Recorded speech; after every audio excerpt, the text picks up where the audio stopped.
Sisimula na ng Department of Social Welfare and Development ang pamimigay ng ayuda sa mga naapektuhan ng price ceiling sa bigas.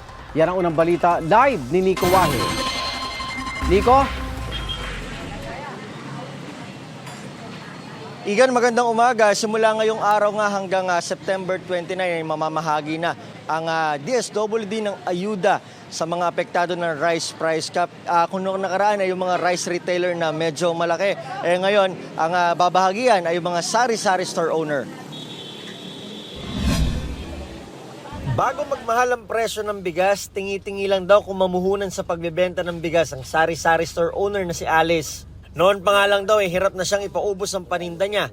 Lalo pa ngayong mataas ang bentahan. Maliit na nga raw ang kita niya, napilitan pa magbaba ng presyo dahil sa price cap. Sobrang taas ang bigas. Nahihirapan kami sa pamuhunan. Medyo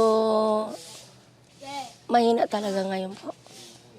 Mahirap. Si Ibrahim naman ramdam din daw ang tumal ng benta sa bigas kahit pa nagbaba ng presyo. Hindi na nga raw siya nakakaubos ng isang kaban sa isang araw.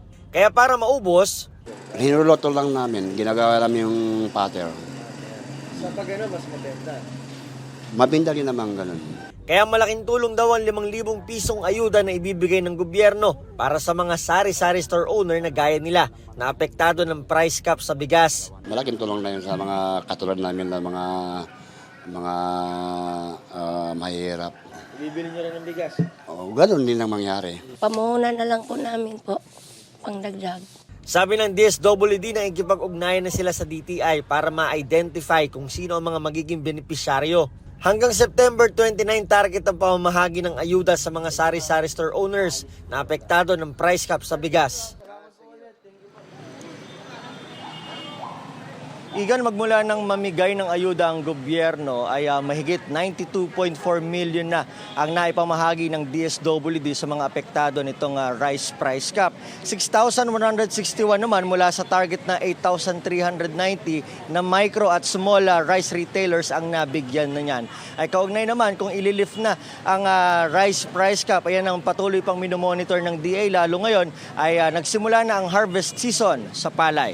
Live mula rito sa Maynila, ako si Nico Wahe para sa GMA Integrated News.